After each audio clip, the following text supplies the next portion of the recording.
দুপুরের টাইম, খানা খাওয়ার সময়। স্বামী স্ত্রীকে বলতেছে, স্ত্রী আমরা যেহেতু খাবার খাবো দুপুরের সময়, একজন মেহমান মনে হয় আসছে, তো তাকে ডাক দিয়ে একসঙ্গে খাই। ঠিক আছে। বাড়িওয়ালা ওই আগন্তুক মেহমানের কাছে গিয়ে বল, ভাই আপনি চাইবেন? আমার মুখে রুচি টুচি নাই, ডাক্তারের কাছে যাব, ঔষধ খেয়ে দেখি রুচি বাড়ে কিনা। তো বৃষ্টি যেহেতু নামছে, আপনার বাড়িতে একটু আশ্রয় নিলাম। ঠিক আছে, যেহেতু বৃষ্টি কমতেছে না, দুপুরের সময় আমরা খাবার খাবো, আসেন। আমার বিবি আবদার করছে একসঙ্গে খানা খায়। ঠিক আছে, কি পাক করছে? ডাইল আর ভাত। ডাইল আর, ঠিক আছে নিয়ে আসেন। বাড়িওয়ালা গামলায় করে ভাত আনছে। আপনাদের এখানে কি বলে? গামলা, বল, ডিশ। তো ভাত তার কাছে রাইখা বেচারা গেছে ডাইলেন। ডাইলেনে দেখে গামলার ভিতরে ভাত নাই। গামলার ভিতরে কি নাই? বাড়িওয়ালা চিন্তা করে, এই লোক বললো আমার মুখে রুচি নাই, এখন তো এই গামলার ভিতরে ভাত নাই, তো ক্ষুধা মনে হয় বেশি লাগছে, ডাইল ধুয়াই ভাত খেয়ে ফেলাইছে। আমি আবার ভাত আনি গা ডাইল, ওমা আবার ভাত আনিয়া দেখে গামলার ভিতরে ডাইল নেই। এখন ডাইল থুয়ে গেলে ভাত নাই, ভাত থুয়ে গেলে মহিলা তো মেজাজ গরম। ও স্বামী, তুমি যে আইতেছো আর যাইতেছো, মেহমান কয়জন? কয় কে মেহমান? একজন। এক লোকের খাওয়াইতে খাওয়াইতে আমার পাতিলের ভাত শেষ, ডাইল শেষ, খবর রাখছো? বাড়িওয়ালা তার বউর হাতটা ধরে কয়, দিদি রাগ করিস না, একটা কথা কই। কি কথা? এই যে আমি ভাত আর ডাইল নিলাম, আপ ডাউন করলাম, আমার মনের ভিতরে কোনো আফসুস নাই, কিন্তু আফসুস একটাই, আমি ভাত আর ডাইল এক জায়গায় করবার করলাম। বাড়িওয়ালার কাছে গিয়ে, এই বাড়িওয়ালা ওই লোকের কাছে গিয়ে কয়, ভাই আপনি যেন যাইবেন? বললাম না আমার মুখে রুচি নাই, ডাক্তারের কাছে যাবো ঔষধ খেতে, ঔষধ খেয়ে যদি রুচি বাড়ে চাইলে ডাইল ভাত খেতে পারি। মাশাআল্লাহ, আলহামদুলিল্লাহ, আপনার মুখে রুচি নাই, তাতে আমার গামলার ভিতরে ভাত নাই। আপনার সঙ্গে আমার জায়গা নিয়ে কোনো দ্বন্দ্ব নাই, জমি নিয়ে কোনো দ্বন্দ্ব নাই, রক্তের কোনো সম্পর্ক নাই। ডাক্তারের কাছে যাওয়ার পরে ঔষধ খেয়ে রুচি যদি বাড়ে, আপনার পায়ে ধরে কই, আর জীবনে আমার বাড়ির পাশ দিয়ে আইটেন না। কারণ মুখে রুচি নাই, তাতে গামলার ভাত আর ডাইল নাই। রুচি যদি হয়, আমার তো বিশ্বাস আপনি আমার পাইলে শুদ্ধ খেয়ে ফেলাইবেন, ঠিক কিনা ধরে বলেন? এজন্য আপনাদের ওয়াজ শোনার রুচি আছে তো ইনশাআল্লাহ? লিল্লাহি তাকবীর, নারায়ে তাকবীর। যত যুবক ভাইরা এসেছেন, প্রত্যেকটা যুবককে আল্লাহ তাআলা হযরত ওমরের মতো ইসলামের জন্য কবুল করুন। আল্লাহ মুরব্বিদেরকে কবুল করুন, সকলের জিন্দেগির গুনাহকে মাফ করে দেন। আসুন আমরা ভূমিকায় আলোচনা না বাড়িয়ে যে আয়াতে কারিমা তেলাওয়াত করেছি, আয়াত থেকে সরাসরি আমরা আলোচনা শুরু করব। আল্লাহ পাক বলছেন, ইন্না, নিশ্চয়ই, নাহনু নাযালনা যিকরা, এই জিকির কোরআন আমি আল্লাহ নাযিল করেছি, ওয়া ইন্না লাহু লাহাফিজুন, এই কোরআন হেফাজতের দায়িত্ব, জিম্মা আমি আল্লাহ নিজের কাছেই রেখেছি। হাদিসে পাকে নবীজি বলেন, বিদায় হজের ভাষণের দিন সাহাবায়ে কেরামদেরকে সামনে রেখে রাসূল বলেন, ততক্ষণ পর্যন্ত তোমরা পথভ্রষ্ট হবে না, গোমরাহী হবে না, লাঞ্ছিত হবে না, পৃথিবীর কোন শক্তি তোমাদের ক্ষতি করতে পারবে না, যদি তোমরা দুটি জিনিস আঁকড়ে ধরতে পারো। তারাকতু ফীকুম আমরাইনি লান তাযিল্লু মা তামাসসাকতুম বিহিমা। এক নাম্বার হচ্ছে কিতাবাল্লাহ, আল্লাহর কোরআন। দুই নাম্বার হচ্ছে ওয়া সুন্নাত রাসূলি, রাসূলের সুন্নাত। এ হচ্ছে কোরআনের আয়াত এবং হাদিসের সংক্ষিপ্ত তরজমা অর্থ। কোরআন হেফাজতের দায়িত্ব, জিম্মা আল্লাহ নিজের কাছে রেখেছেন, পৃথিবীর কোন মানুষের কাছে দেননি।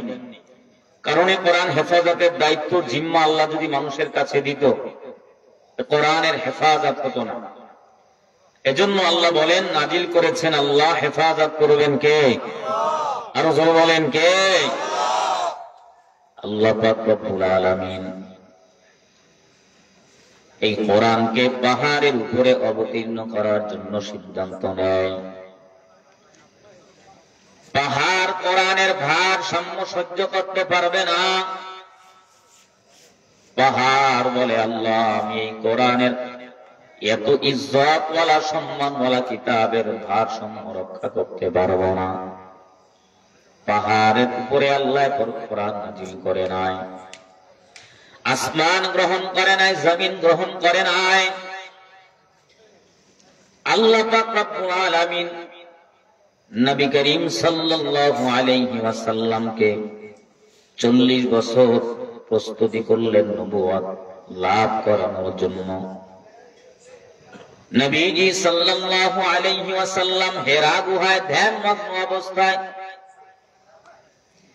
হঠাৎ করে জিবরাইল আলাইহিস সালাতু ওয়াস সালাম রবের পক্ষ থেকে বার্তাবাহক হিসাবে আগমন করেছেন।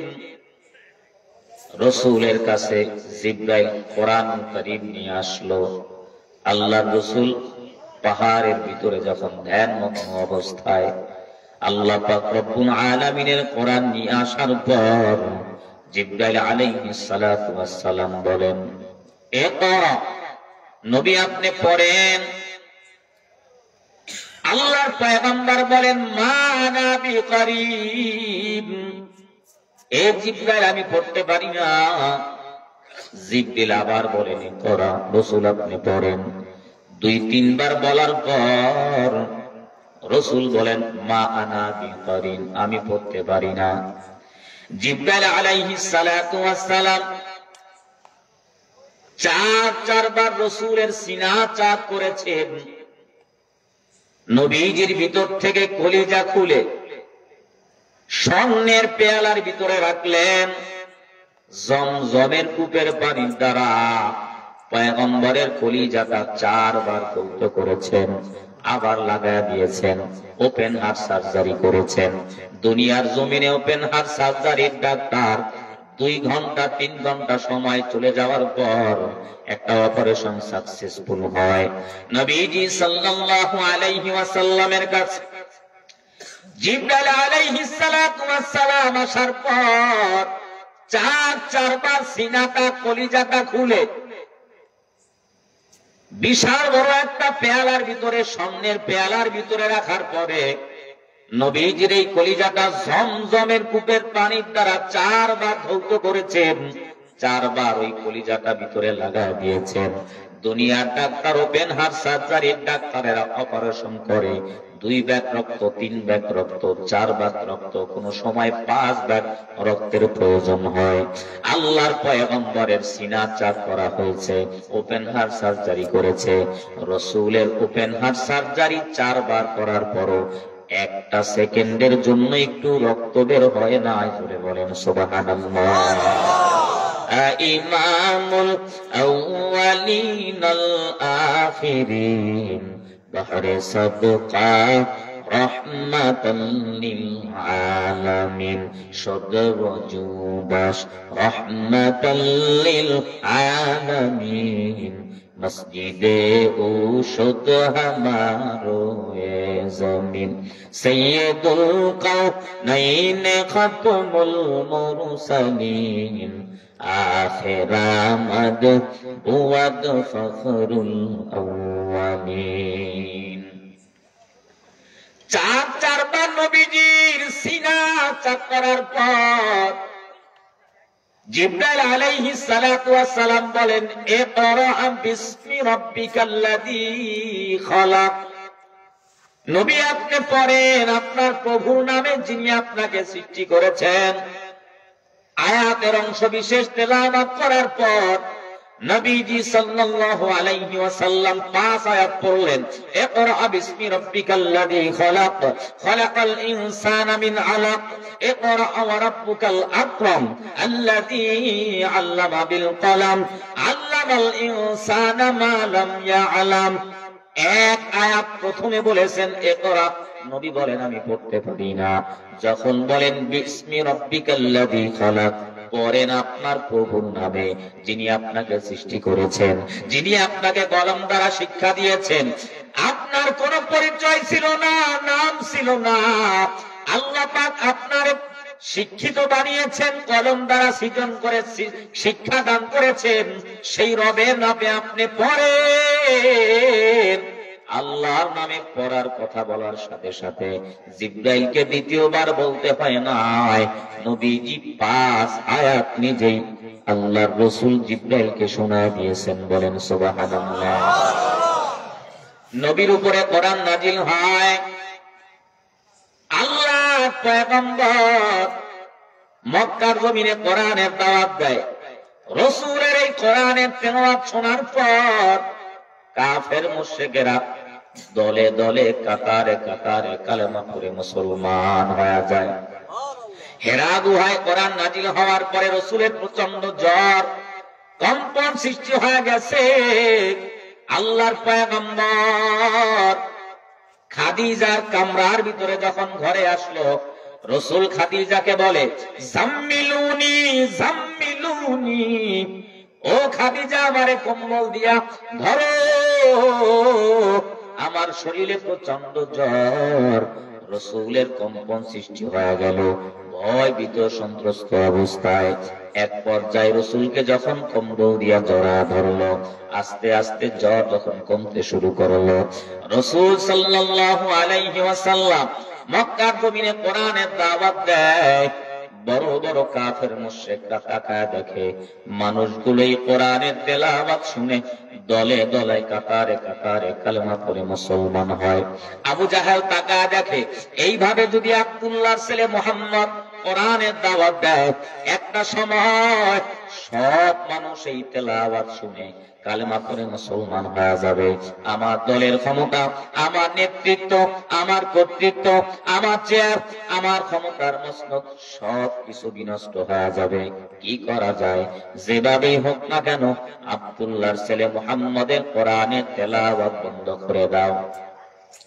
আবু জাহেল ডাক দিয়া বলে, মুহাম্মদ, তুমি এই মক্কার জমিনে কোরআনের দাওয়াত বন্ধ করে দাও, কোরআনের দাওয়াত দেওয়া যাবে না। যদি মক্কার নারী চাও নারী দিব, বাড়ি চাও বাড়ি দিব, রাষ্ট্রনায়ক বানায় দিব, সব দেওয়া হবে।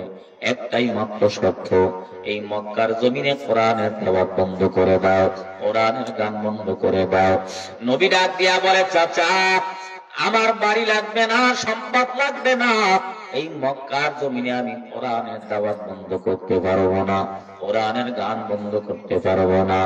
আবু জাহেল ডাক দিয়া বলে, মুহাম্মদ, এই মক্কার জমিনে যদি কোরআনের গান বন্ধ না করো, তাহলে এই মক্কার জমিন থেকে তোমারে তাড়ায় দিব, দেশান্তরিত করে দিব। এই মক্কার জমিনে তুমি থাকতে পারবা না। নবী ডাক দিয়া বলে, চাচা, এই মক্কার জমিন আমার মায়ের দেশ, এটা আমার বাবার দেশ, এখানে আমার জন্ম। আমি তো আপনার দলের বিরুদ্ধে কিছু বলি না, আপনার নেতার বিরুদ্ধে কিছু বলি না। ও চাচা, এই মক্কার জমিনে কোরআনের দাওয়াত বন্ধ করতে পারবো না। আবু জাহেল ডাক দিয়া বলে, মুহাম্মদ, যদি এই মক্কার জমিনে কোরআনের দাওয়াত বন্ধ না করো, মক্কার জমিন থেকে তাড়ায় দিব, এই মক্কার জমিনে থাকতে পারবা না। নবী আমার কোরআনের দাওয়াত বন্ধ করে না। আবু জাহেল দারুন নদওয়া সংসদ ভবনের ভিতরে একটা গোল বৈঠক পরামর্শ করে, হে মক্কার মানুষ, যেভাবেই হোক না কেন আব্দুল্লাহর ছেলে মুহাম্মদের কোরআনের তেলাওয়াত বন্ধ করে দাও, এই মক্কার জমিনে কোরআনের গান বন্ধ করে দাও। দারুন নদওয়ায় সংসদ ভবনের ভিতরে গোল বৈঠক পরামর্শ, বিশাল বড় একটা কনফারেন্স, একটা সেমিনারের ব্যবস্থা করে দেয়। মুলক ইয়ামিন থেকে জামাত নামের একজন জাদুকরকে ভাড়া করে আনা হয়। আবু জাহেল ডাক দিয়া বলে, মুলক ইয়ামিনের জামাত, এই যে তাকায় দেখো আব্দুল্লাহর ছেলে মুহাম্মদ বিশাল বড় একটা জাদুকর, তার জাদু জমিন নয় আসমান পর্যন্ত চলে যায়। মুলক ইয়ামিনের ভিতরে তোমার মতো জাদুকর আর কেউ নাই। হে মুলক ইয়ামিনের জামাত, তুমি বড় বিশাল জাদুকর, জাদুবিদ্যা জাননেওয়ালা, তোমার জাদুর দ্বারা এই মুহাম্মদের জাদুবিদ্যাকে দমন করে দেওয়া লাগবে, খতম করে দেওয়া লাগবে। যদি তুমি পারো, সাকসেস হতে পারো, যত টাকা চাও, যত বাড়ি চাও, সব তোমার জন্য বিলীন করে দিব। একটাই মাত্র শর্ত, এই মক্কার জমিনে মুহাম্মদের জাদুবিদ্যা, কোরআনের আওয়াজকে বন্ধ করে দাও। জামাত বলে, এটা কোনো ব্যাপার নাকি, আপনি মুহাম্মদকে ডাক দেন। নবী আমার মুলক ইয়ামিনের জামাতের সামনে হাজির। নবী জামাতের সামনে হাজির হওয়ার পর মুলক মুলক ইয়ামিনের জামাত ডাক দিয়া বলে, মুহাম্মদ তুমি নাকি বিশাল বড় একটা জাদুকর, কি তোমার জাদুবিদ্যা দেখাও। নবী ডাক দিয়া বলে, জামাত তোমার জাদুবিদ্যা দেখো, কি জাদু আছে। জামাত ডাক দিয়া বলে, মুহাম্মদ আমি বিশাল বড় জাদুকর, এই মুলক ইয়ামিনের ভিতরে আমার মতো জাদুবিদ্যা জাননেওয়ালা আর কেউ নাই, কিন্তু আমি আগে জাদু দেখাতে চাই না, তোমার জাদুবিদ্যা আগে তুমি দেখাও। নবী ডাক দিয়া বলে, না আমার কোন জাদুবিদ্যা নাই, তুমি তোমার জাদুবিদ্যা আগে দেখাও। জামাত বলে, না আমি যদি আমার জাদু শুরু করি, আমার জাদুর সামনে তুমি দাঁড়ায় থাকতে পারবা না, অতএব মুহাম্মদ আগে তোমার জাদু দেখতে চাই, তোমার বিদ্যা মন্ত্র আগে শুনতে চাই। আল্লাহর পয়গম্বর হাজার হাজার কাফের মুশরিক বেঈমানের সামনে জবান খুলে মধুর সুরে আল্লাহর কোরআনুল কারীম থেকে তেলাওয়াত শুরু করে দিয়েছে। জোরে বলেন আল্লাহু আকবার। আর-রাহমানু আল্লামাল কুরআনা খালাকাল ইনসানা আল্লামাহুল বায়ান।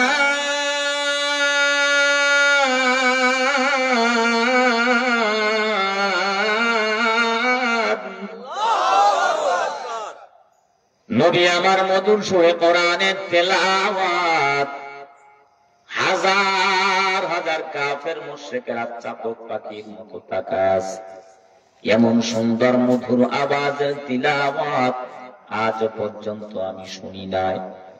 নবীজি সাল্লাল্লাহু আলাইহি ওয়াসাল্লাম কিছুক্ষণ তেলাওয়াত করার পর আল্লাহর পয়গম্বর কোরআনের তেলাওয়াত করা হঠাৎ করে বন্ধ করে দেয়।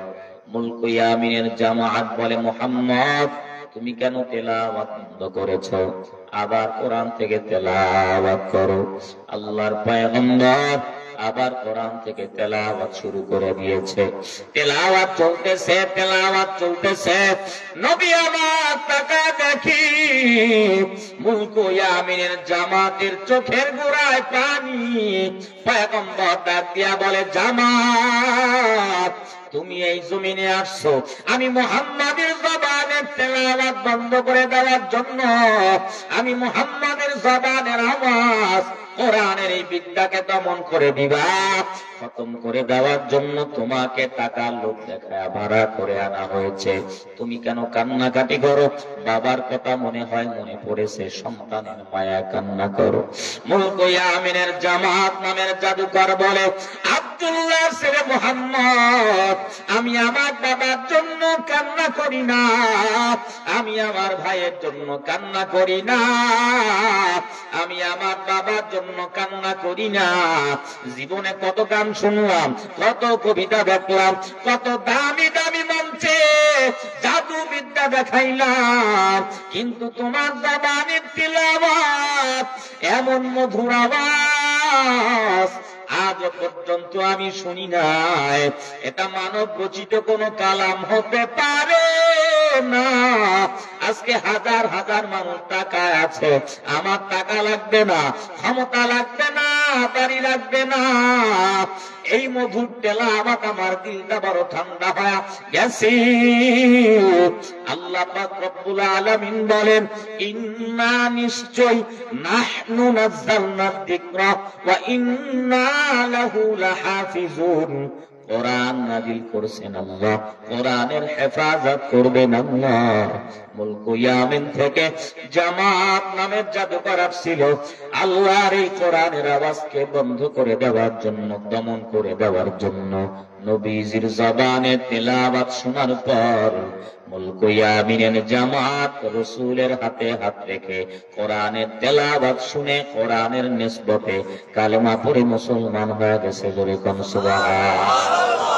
এই কালামে জিন্দা কোরআনে হাকিম হিকমতে উলা ইয়াজালাস্তু কদিম জামিউল ইলম ফিল কোরআনে হাকিম তাকাসুরাত আনহু আফহামুর রিজালি বখা কোরআন কালামুল্লাহ বসনো কদিমাস্তি কদিমাস্তি নঈন। কোরআনের হেফাজত করবেন কে? আল্লাহ পাক রব্বুল আলামিন বলেন, ইন্না নিশ্চয়ই, নাহনু নাযালনা যিকরা ওয়া ইন্না লাহু লাহাফিজুন। কোরআন নাযিল করছেন আল্লাহ। একটু মহব্বতে আওয়াজ দিয়া বলেন, কোরআনের হেফাজত করবেন কে? আল্লাহ পাক কিভাবে কোরআনের হেফাজত করে শোনেন। এই বাংলাদেশ আর ভারত মিলে এক সময় একটা দেশ ছিল, একটা রাষ্ট্র ছিল। তদানীন্তন সময় খ্রিস্টান বেঈমান ইংরেজের দল এই মুসলমানের বাংলার জমিনে এসে মিথ্যা ব্যবসা বাণিজ্য করার ছলনা দিয়া বহু বছর পর্যন্ত মুসলমানের উপরে শাসন করেছে, জুলুম করেছে, মুসলমানদের উপরে অবিচার করেছে, স্টিমরোলার চালিয়েছে। জোরে বলেন ঠিক কিনা? মুসলমানের জানমালের নিরাপত্তা নাই, মা বোনদের ইজ্জতের নিরাপত্তা নাই। মুসলমানের কন্যা, মুসলমানের ভাই, মুসলমানের সন্তান ঠিকভাবে বাজারেও যেতে পারে না, লেখাপড়াও করতে পারে না। খ্রিস্টানদের অত্যাচার। কি করা যায়? তদানীন্তন সময় জবর বিখ্যাত একজন আলেম শাহ আব্দুল আদিস মুহাদ্দিস দেহলভী রাহমাতুল্লাহি আলাইহি বলেন, হে বাংলার মুসলমান, যদি এই খ্রিস্টানদের অত্যাচার থেকে বাঁচতে চাও, মুসলমানদের জান আর মালে নিরাপত্তা চাও, মা বোনদের ইজ্জত সম্মানে নিরাপত্তা চাও, তাহলে একটা মুক্তিযোদ্ধার আন্দোলন করো, অর্থাৎ ইংরেজ খেদাও আন্দোলন করো। কষ্ট হচ্ছে ভাই? আল্লাহর ওলি শাহ আব্দুল আদিস মুহাদ্দিস দেহলভীর কথা শোনার পর খ্রিস্টানের সঙ্গে আর মুসলমানের সঙ্গে যুদ্ধ শুরু হয়ে গেল। যুদ্ধ চলতেছে, যুদ্ধ চলতেছে। কিছুদিন যুদ্ধ চলার পর খ্রিস্টান বেঈমানেরা বলে, মুসলমানের হাতে কামান নাই, বিমান নাই, অস্ত্র নাই, রাইফেল নাই, ট্যাঙ্ক নাই, বোমা নাই, এরপরেও মুসলমানের সঙ্গে আমরা কেন যুদ্ধে মোকাবেলায় পারি না? মুসলমানের কি এমন পাওয়ার? গোপনে গোপনে গোপনে গোপনে তারা খবর নিয়ে তাকায় দেখে, যদিও মুসলমানের হাতে কামান নাই, যদিও মুসলমানের হাতে বিমান নাই, যদিও মুসলমানের হাতে অস্ত্র নাই, লা তাহজান ইন্নাল্লাহ মা'ানা,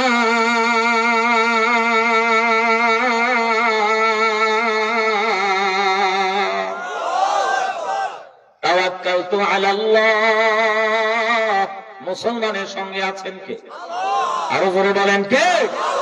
মুসলমানের আল্লাহ যদি মুসলমানের সঙ্গে থাকে, মুসলমানের কোনো ভয় আছে? কোন চিন্তা আছে? এ মুসলমান, কিসের এত ভয়? এই 95% মুসলমানের দেশে বসে যারা ইসলামের বিরুদ্ধে কথা বলে, দ্বীনের বিরুদ্ধে কথা বলে, আল্লাহর বিরুদ্ধে কথা বলে, কোরআনের বিরুদ্ধে কথা বলে, মাদ্রাসার দিকে, আলেমদের দিকে পাকা নজরে তাকায়, ও সমস্ত বেঈমান আর নাস্তিকদেরকে এ জমিন থেকে বিদায় করে দেওয়ার জন্য মুসলমানের কোনো কামান লাগবে না, বিমান লাগবে না, অস্ত্র লাগবে না, রাইফেল লাগবে না। বদরের ময়দানে, উহুদের ময়দানে, খায়বারের ময়দানে, হোনাউদের ময়দানে লক্ষ লক্ষ বেঈমান, এই বেঈমানদের মোকাবেলায় মুসলমান শুধু নারায়ে তাকবীর আল্লাহু আকবারের আওয়াজ দিয়েছে। মুসলমানের এই আল্লাহু আকবারের আওয়াজের সামনে বেঈমান নাস্তিক বেঈমানদের তৈরি করা হাজার হাজার অত্যাধুনিক কামান, বিমান, অস্ত্র সব আমার আল্লাহ নিস্তেনাবুদ করে দিয়েছে। জোরে বলেন ঠিক কিনা? তোমার দে মুসলমান, ও তোমার দে মুসলমান, তোমার দে মুসলমান, ও তোমার দে মুসলমান, এক হাত মে তলওয়ার, এক হাত মে কুরআন, तौहीद तुसी नाम अमानत है हमारा, आसान ही में जाना नमो निशा हमारा, बातिल से दबने वाले आसमानों नहीं हम, सौ बार कर चुका है तू इम्तिहा हमारा। খ্রিস্টান বেঈমানেরা বলে, মুসলমানের হাতে কামান নাই, বিমান নাই, অস্ত্র নাই, এরপর মুসলমানের সঙ্গে আমরা কেন যুদ্ধে মোকাবেলায় পারি না? মুসলমানের কি এমন পাওয়ার? খ্রিস্টান বেঈমানেরা খবর নিয়ে তাকায় দেখে, যদিও মুসলমানের কামান বিমান অস্ত্র নাই, ফেলবোমা নাই, কিন্তু মুসলমানের অত্যাধুনিক একটা অ্যাটম বোম আছে। ওই অ্যাটম বোমের নাম হচ্ছে ঈমান। মুসলমান যখন ঈমানের আওয়াজ দেয়, মুসলমানের ঈমানের আওয়াজের সামনে নাস্তিক, বেদাতি, ভণ্ড, ইহুদি, খ্রিস্টান, রামবাম দুনিয়া তৈরি করা সব রকমের অত্যাধুনিক অস্ত্র, কামান, বিমান সব মুসলমানের ঈমানের আওয়াজের সামনে ধ্বংস হয়ে যায়। জোরে বলেন ঠিক কিনা?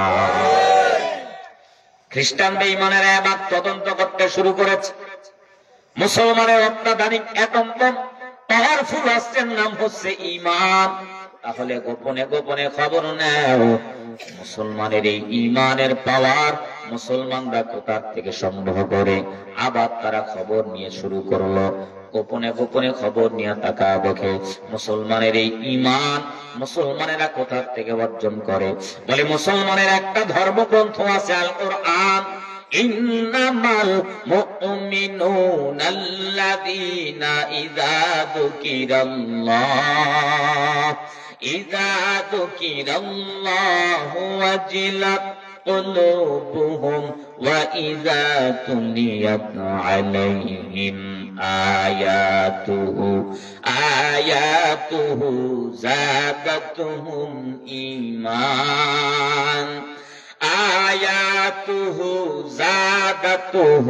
إيمانا وعلى ربهم يتوكلون।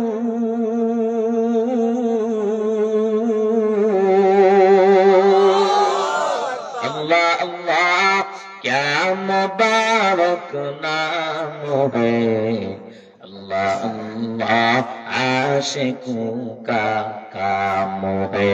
कादर कुदरत दारी बर कमाल, अंता रब्बी अंता हस्बी जुल जलाल, तू ही कादिर जलीलुल्लाह जहांदार, बहर हाले तू ही मेरा निगाहदार। মুসলমানের এই ঈমান মুসলমানেরা কোথা থেকে সংগ্রহ করে?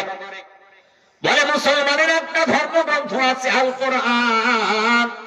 মুসলমান যখন কোরআনের তেলাওয়াত করে, ইন্নামাল মুমিনুনা আল্লাযীনা ইযা যুকিরাল্লাহু ওয়াজিলাত কুলুবুহুম ওয়া ইযা তুলিয়াত আলাইহিম আয়াতুহু যাদাতহুম ঈমান।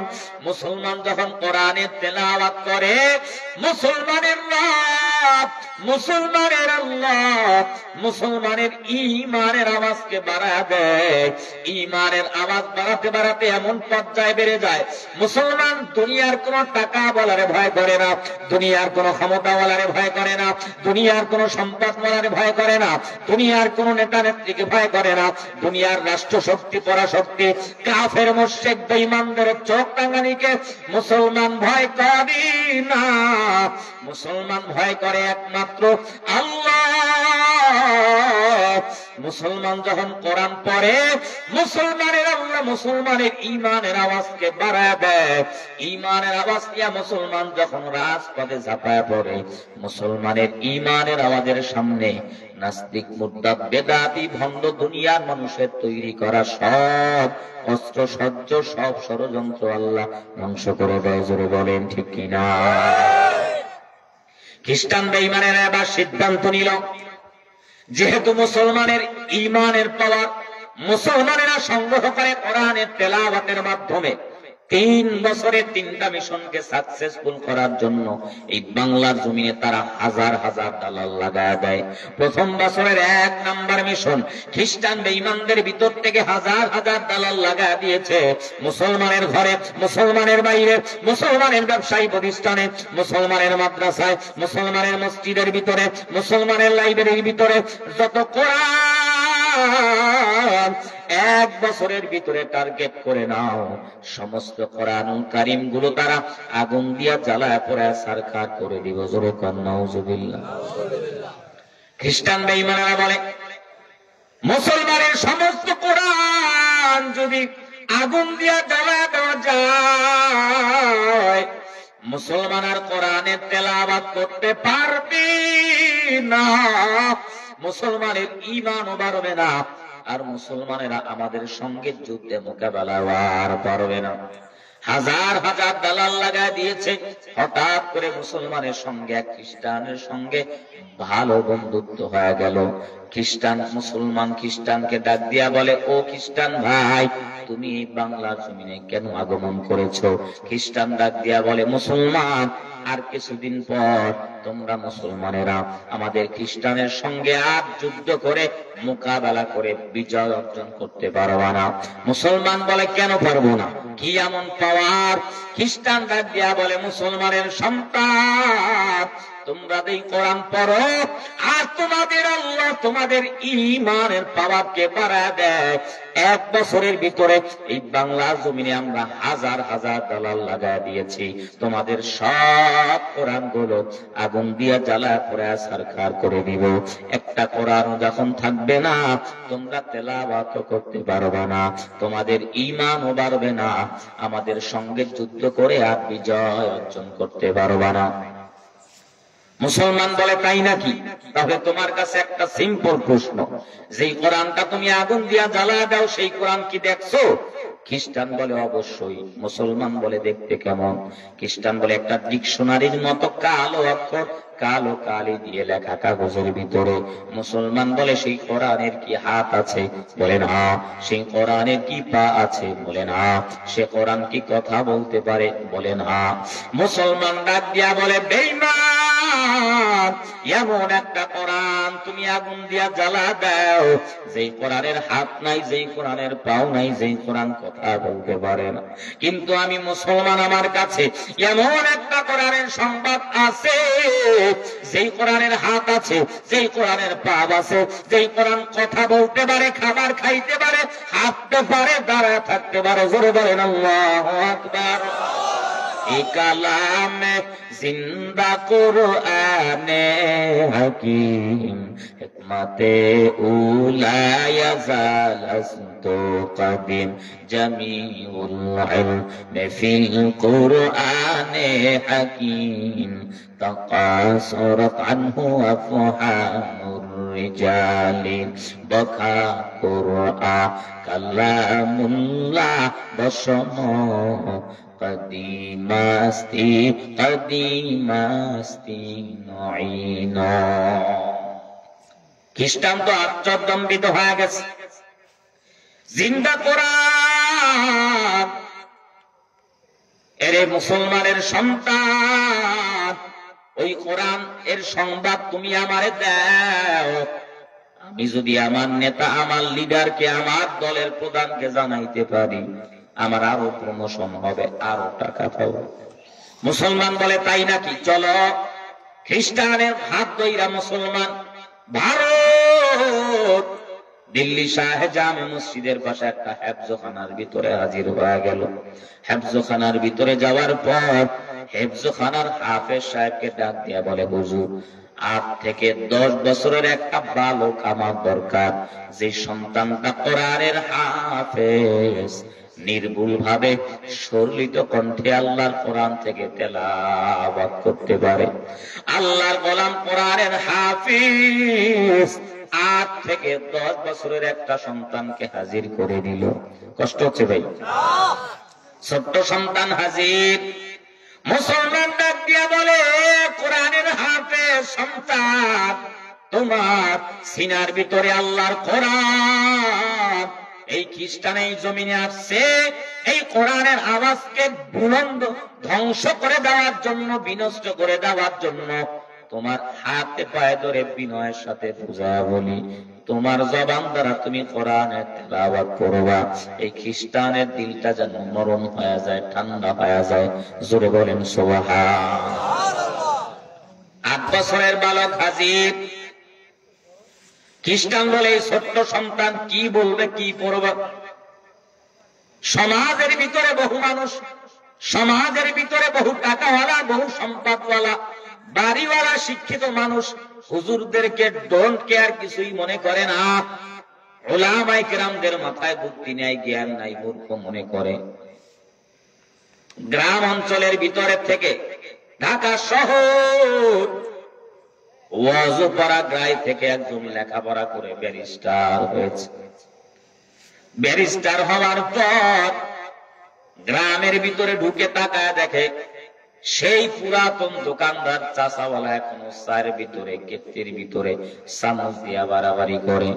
চাচা মিয়ার সামনে হাজির হওয়ার পরে বলে, চাচা আপনি আমারে চিনছেন? বলে না। বলে আমি অমুক, ঢাকা শহর থেকে ব্যারিস্টার হয়ে পাশ করে বাড়িতে আসলাম, লেখাপড়াও ভালো করেছি, চাকরিও ভালো আছে, বেতনও কম না, আমার ফ্যামিলিতে লক্ষ লক্ষ টাকা খরচ হয়, আমার বউ পার্কে দৌড়ায়, মাজারে দৌড়ায়, আমার বউ গার্মেন্টসে দৌড়ায়, আমার মেয়েটা বিউটি পার্লারে দৌড়ায়, কলেজে দৌড়ায়, টাকার অভাব নাই, ডানে টাকা বামে টাকা, সামনে পিছনে টেবিলের নিচে উপরে টাকার অভাব নাই। ও চাচা আপনার তো আগের মতোই অবস্থা, ভাঙা চূড়া দোকান, কয় টাকা ইনকাম করেন? প্রত্যেক দিন 50 টাকা 60 টাকা, বড় জোর 100 টাকা আমার ইনকাম, কিন্তু হারাম না, প্রত্যেকটা ইনকামই আমার হালাল হয়। চাচা মিয়ার কথা শোনার পর ব্যারিস্টার বলে, চাচা মাত্র 100 টাকা ইনকাম করে সংসার কিভাবে চলে? কয় আল্লাহ চালায়। এক কথা দুই কথা, হঠাৎ করে চাচার সাথে তর্ক শুরু হয়ে গেছে। চাচা মিয়া ডাক দিয়া বলে, ব্যারিস্টার শিক্ষিত হইছ, টাকাওয়ালা হইছ, ব্যারিস্টার হইছ, কিন্তু মাগার তুমি আদৌ বলা হতে পারো নাই। তোমার চাইতে আমার নুরানি মাদ্রাসার ছাত্র বুদ্ধি বেশি, জ্ঞানী মানুষকে সম্মান করতে জানে। ব্যারিস্টার বড় রাগান্বিত হয়ে গেছে। বলে তাই নাকি? তাহলে একটা চ্যালেঞ্জ হয়ে যাক। চাচা মিয়া বলে ঠিক আছে। নুরানি মাদ্রাসার ছাত্রর সাথে ব্যারিস্টার বহাস চ্যালেঞ্জ হয়ে গেছে। চাচা মিয়া বড় মুখ করে কয়েছে, নুরানি মাদ্রাসার ছাত্রর বুদ্ধি বেশি, তুমি যত বড় ব্যারিস্টার হও আদৌ বলা হতে পারো নাই, টাকা বলা হয়েছ, মানুষ হতে পারো নাই। বিকাল 3টা 4টা বাজে মাদ্রাসা ছুটি হওয়ার পর ছোট্ট ছোট্ট বাচ্চা, মাথার ভিতরে পাগড়ি, শরীরের ভিতরে সুন্নতি পোশাক, গলার ভিতরে কোরআন ঝুলাইয়া রওনা হয়। চাচা মিয়া ডাক দিয়া বলে, বাবা 8 বছরের সন্তান এদিকে আয়। ছোট্ট বাচ্চা 8 বছর 7 বছর নুরানি মাদ্রাসার সন্তান চাচা মিয়ার কাছে হাজির। চাচা ডাক দিয়া বলে, ও নাতিরে, আমি তো একটা মারাত্মক কাজ করেছি। কি করেছো? ঢাকা শহর থেকে ব্যারিস্টার আসছে, আদব শিখে নাই। আমি তো বলে ফেলেছি তোমার বুদ্ধির চাইতে আমার নুরানি মাদ্রাসার ছাত্রর জ্ঞান বেশি, তোমার সাথে বহাসের ব্যবস্থা হবে। নুরানি মাদ্রাসার ছোট্ট ছেলে বলে, দাদা আপনি টেনশন করিয়েন না, ব্যারিস্টারের সামনে বসাবেন। ব্যারিস্টারের সামনে নুরানি পণ্যওয়ালা ছোট্ট বাচ্চা হাজির। ব্যারিস্টার ডাক দিয়া বলে, ও ছোট্ট সন্তান, নুরানি মাদ্রাসার সন্তান, এই চাচা মিয়া তোমার সঙ্গে আমার বহাসের কথা বলে, তোমার নাকি বুদ্ধি জ্ঞান বেশি, আমি ব্যারিস্টার নাকি মানুষ হতে পারি নাই, জ্ঞান শিখি নাই। ঠিক আছে, চ্যালেঞ্জ, তোমার সঙ্গে আমার বহাস হবে। তুমি প্রশ্ন করবা, আমি উত্তর দিব, আমি প্রশ্ন করব, তুমি উত্তর দিবা। ছোট্ট বাচ্চা ডাক দিয়া বলে, তাহলে আপনি আগে প্রশ্ন করেন, তারপরে আমি উত্তর দিয়ে প্রশ্ন করব। কিন্তু আমি প্রশ্ন করব মাত্র একটা, আপনি যা মন চায় প্রশ্ন করেন।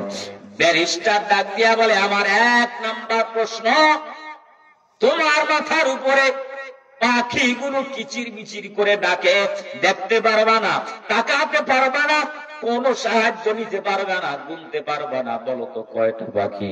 এটা কোনো প্রশ্ন হইল নাকি? উত্তর আপনি নেন। আমার মাথার ভিতরে মাত্র 10টা পাখি ঘোরাফেরা করে। ব্যারিস্টার ডাক দিয়া বলে, সন্তান তুমি দেখলাও না, শুইলাও না, ধরলাও না, সাহায্য নিলা না, গণনা ছাড়া কিভাবে বললা 10টা পাখি? কম তো হতে পারে, বেশিও তো হতে পারে।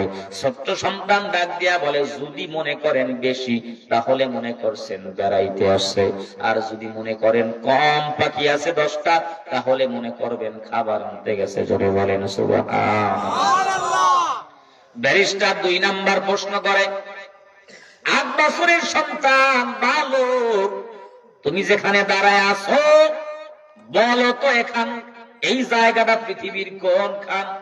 ছোট্ট সন্তান ডাক দিয়া বলে, এটা পৃথিবীর মধ্যখান, দেখলাও না, গুনলাও না, ধরলাও না, আন্তাজে কিভাবে বললা এটা পৃথিবীর মধ্যখান?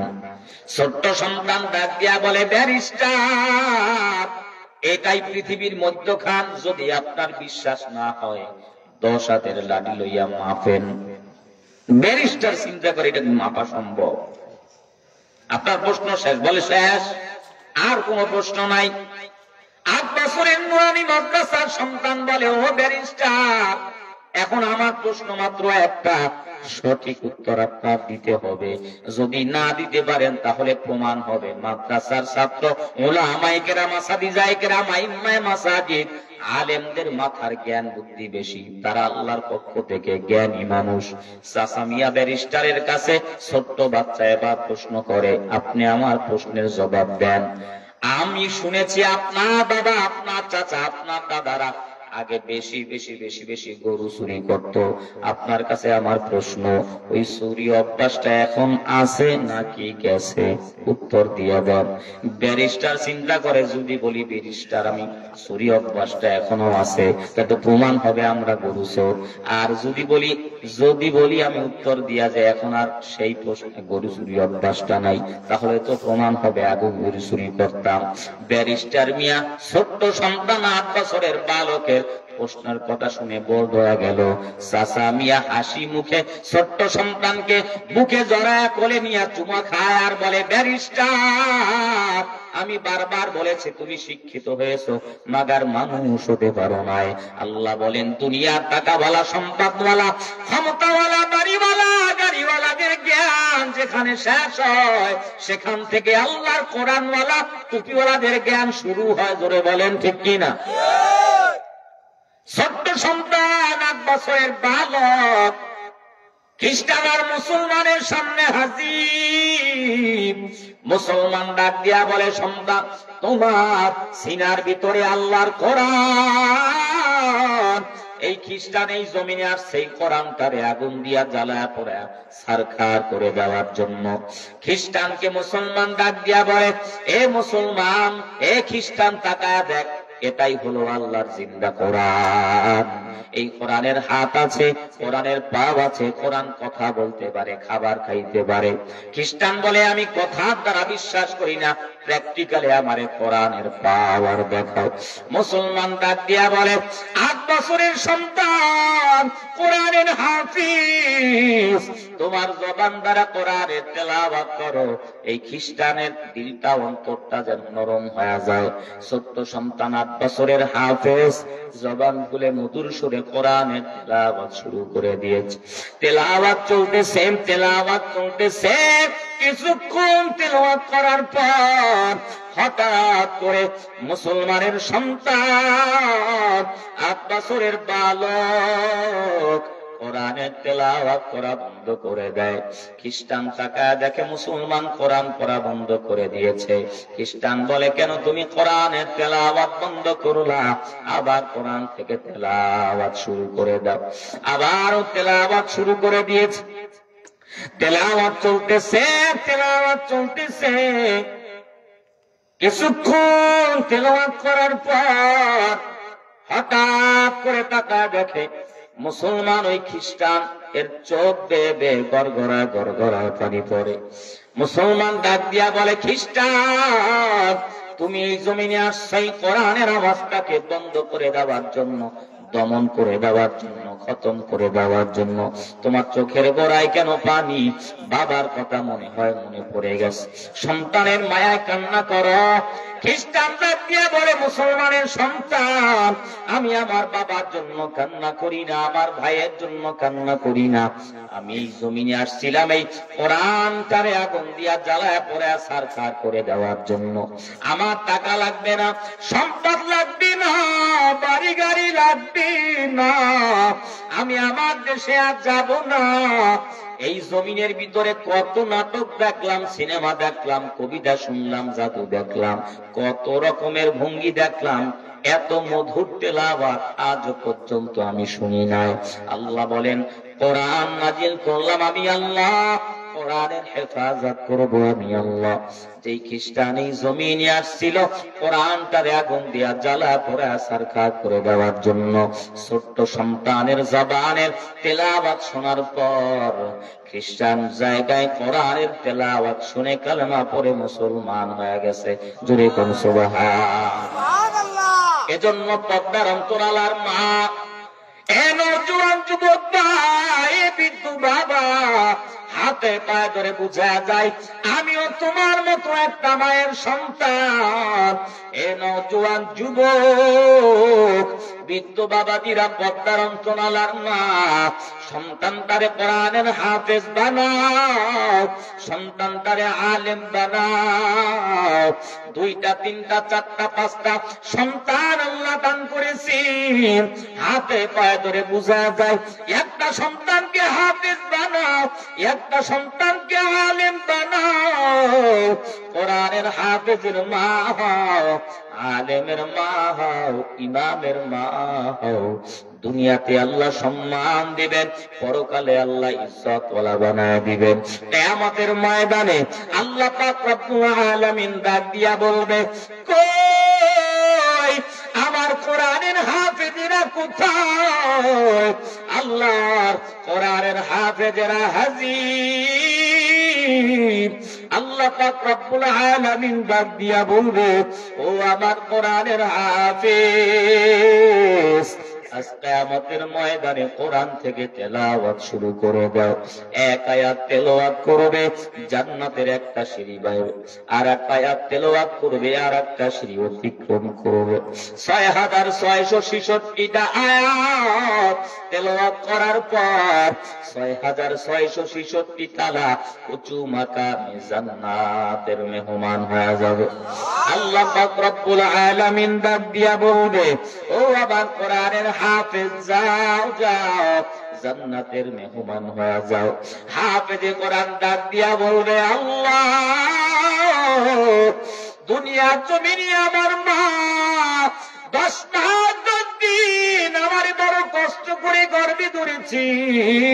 আমার বাবা রিস্কা চালাইয়া মাথার গাম পায়ে ফেলাইয়া আমারে ডাক্তার বানায় নয়, ইঞ্জিনিয়ার বানায় নয়, আমারে ব্যারিস্টার বানায় নয়, টাকাওয়ালা বানায় না, সম্পদওয়ালা বানায় নয়। আমার বাবা আমারে কোরআনের হাফেজ বানাইছি, আমার মা আমারে আলেম বানাইছে। আজকে আমার মা জাহান্নামের আসামি, বাবা জাহান্নামের আসামি, আমরা সন্তানেরা সহ্য করতে পারি না। ও আল্লাহ, তুমি আমার মারে জান্নাতে দাও, আমার বাবারে জান্নাতের মেহমান বানাও, না হলে আমরা হাফেজে কোরআন জান্নাতে যাব না। আল্লাহর কুদরতি অন্তরে দোষ মারিয়া যাবে। আল্লাহ পাক রব্বুল আলামিন ডাক দিয়া বলবে, ও আমার কোরআনের হাফেজ, আমি আল্লাহ আজকে তোমারে নিরাশ করব।